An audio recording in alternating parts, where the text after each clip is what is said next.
What's going on, guys? Welcome back to a brand new video. And yes, if you're wondering, this is an unscripted video, and there's two reasons for that. Number one, I feel like time is of the essence, and if you're still trying to go flawless on the map Widow's Court, this video is for you. And second, I always try my best to get 2 builds out, per week. Last weekend it was going to be the Warlock build. This week is going to be the Hunter.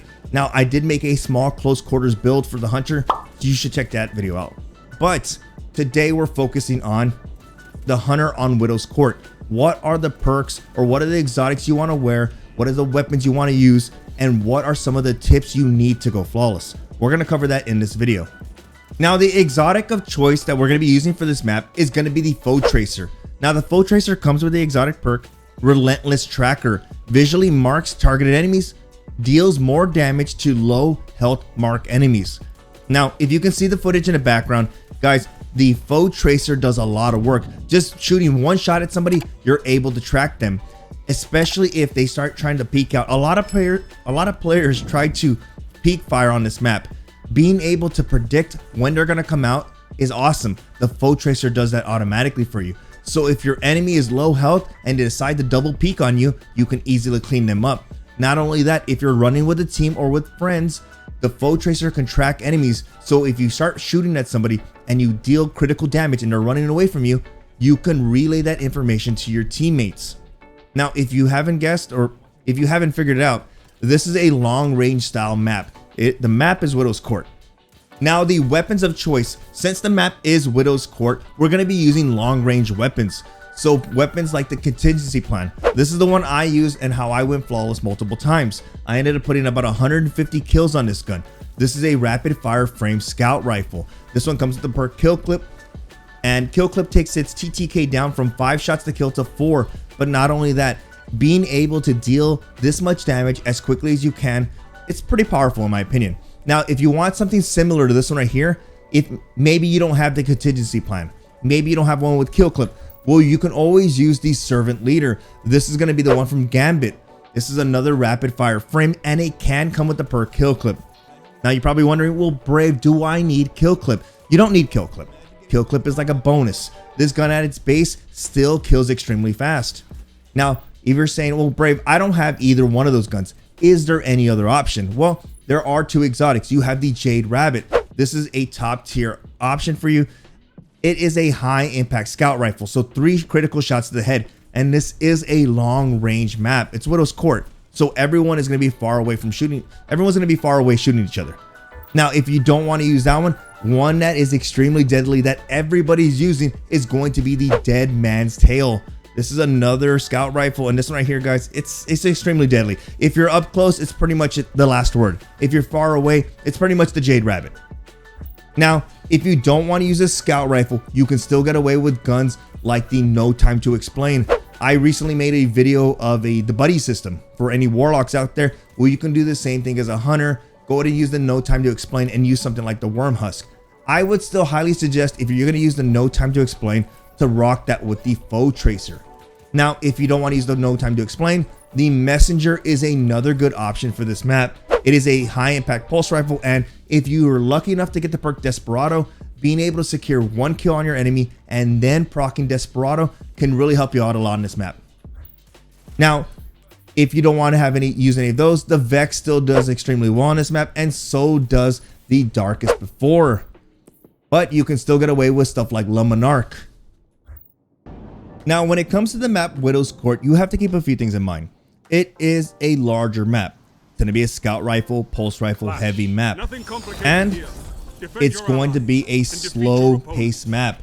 Now, if I spawn up at the top, I like to go one of 2 ways. I never go down the center, and the reason for that is because the center doesn't have much cover. You can get killed from up there, and you're pretty much going to be fighting one lane. I like to take multiple lanes. When I spawn up on top, I like to come to the left. Now, remember, this is a sniper, scout rifle, pulse rifle style map. So when you do peek out here, this is like a 50-50. If you're going to peek from this lane here, you need to be careful with snipers, right? Up on top, you need to look for this lane here. You look for that back lane there. You need to look at this, and snipers like to peek there, and they like to use this little pillar as cover. So if you do plan on peeking from this side here, be careful. Peek from an angle, peek from an angle, peek or move quick, peek from angle and go. Never walk slowly, never walk into a lane. Now, if you're going to be fighting from a distance, you can always fight from up here, peeking that lane there, and cutting a pie to this here, using this little box here as cover, which is good. Overall, it's a great way to give proper cover to yourself. So remember, be careful for snipers. Now, if I'm not fighting from this lane here, I tend to go to the left side and fight from here. From here, I'm able to fight from here, fight a little bit that, fight that angle there, and fight right there. And if you're coordinated with the team, if you're running with a team, it's great because they can give callouts. And if you plan on using your radar to its 100% at this area here, you can tell how far away your enemies are. Now, if your teammate says, "Hey, I got them on, you know, the top of the base," well, you can peek that from here. And a lot of players like to fight from up there, so you can fight from right here. And with this scout rifle or any scout rifle, you can do a lot of damage from this distance. If they're fighting from inside the church area, the little counter there, you can fight from there. Players like to be here, players like to be there, players like to be there, and players like to be there. So overall, if you take this whole section here, you got the whole map semi-covered. You can give a lot of help to your teammates. Now, if you spawn on the bottom, never take this lane here because your enemies can also snipe from up there, and they will always beat you to the snipe spot, so be careful. The second thing is, the same thing goes from here. They could snipe from right there. Never take this lane because you could easily die. And here, if you plan on staying here, keep in mind that everything I showed you prior to this, they can use the same exact thing. When I spawn at the bottom area, I go one of two ways. I go the left side, which if I come to the left side, I play from right here, and I automatically scout for those areas. Those are the areas I want to fight from, and right there. Use my radar to see if it's clear, and I move up to the next box. From there, that's where I want to fight from. Right here, my radar will tell me if someone is up there. So if there's red on my radar, I know someone's there, so I need to be careful. I can move up here, fight from this angle if I need to, and ultimately make my way all the way up here, and then you fight from up here.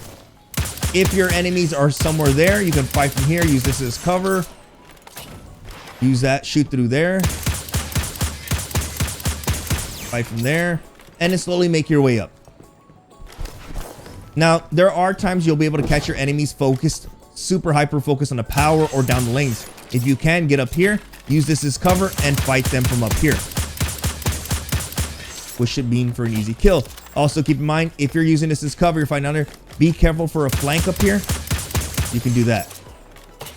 Now, if you decide to go right, play all the way inside. Get inside the church, and from here, you can cut the pie and get an angle up there. You can get an angle up there. Push down here and use this as cover. But remember, if you're using this, make sure you keep an eye on your radar, because if they're up there, your radar will ping them, and you'll be able to shoot from up there, cover, and fight from there, fight up there, fight from there, and any open lane there. Now, if you decide to make a push all the way up, just know that once you show up here, you got there and you got there to worry about, and slowly can fight from peeking out, using this as cover. Now, one thing I forgot to mention is if you're fighting from up here, you know, your teammates are fighting right there, you're fighting from up here, keep an eye on your radar to make sure no one shows up to the flank over here. And if they decide to push from this open area, use this little wall as cover. Fight from there, you start taking damage, crouch. Start taking damage, fight, take damage and crouch. Use this wall as cover and just push people back or fight. Now, you're probably wondering, what are the best things I should be doing? What should I focus on? I would highly suggest you focus on two things: max intellect and max recovery. The reason you want max intellect is because you want to be able to get your super back, or get your super first. Supers are going to win pretty much every round if you can get it. Now, the reason for that is because you are in a scout rifle slow meta pace map. This map plays extremely slow. If you want to succeed on it, you're going to have to play slow like everyone else is doing. And by playing slow, well, you're going to get your super back. The faster you get your super, the faster you can ultimately capitalize on that round. Second thing, why recovery? Well, if you're fighting from an angle and you peek out the fire, you know, you do a couple shots, you're shooting down you know, you're shooting down the lane and you get hit, you can always back away. And if you have a higher recovery stat, you're able to push back in, recover, and get back in the fight. So if you take a little bit of damage, you can drop, recover real quick, and get back into the fight. But if you have low recovery, as soon as you take some damage and you drop to recover, you're going to be out of that fight much longer. So if your teammates are like, hey, I need help, and you're hurt, well, you're just going to peek out and they're going to clean you up. Now, what subclasses do I recommend? Now, I was utilizing Middle Tree Arc Strider, and the reason for that is because I was getting my super back super quick. Now, whenever I would get my super, I would switch my helmet and put on Raiju's harness. You're like, well, Brave, what does it matter? You can block stuff. Since the rounds last so long, players are getting their supers quickly. So if you're using something like Raiju's harness, you're able to deflect majority of supers. As you can tell, I blocked 2 golden gun shots just in 1 super activation. That's awesome. Second thing, if you have Raiju's harness on, you're not eating as much super energy. So if you can secure 1 or 2 kills, drop an orb, you can deactivate your super, and by doing so, you'll still have majority of super energy. So if you need to take that super to the next round, you can, or you need to gain another super by the end of the game, you will. With that, hopefully you guys enjoyed the video. I know it's in a little unscripted video, a little unorganized, but if you're trying to go flawless, hopefully this video helps you out. I'm more shocked than anybody saying that the Foe Tracer was actually extremely useful on this map. Other than that, you guys are awesome. If you're new to the channel, hit that subscribe button for more Destiny 2 content, and leave a like to let me know that you guys like these style of videos. I appreciate you guys stopping by and hanging out. Like always, thank you so much. With that, I will see you in the next video.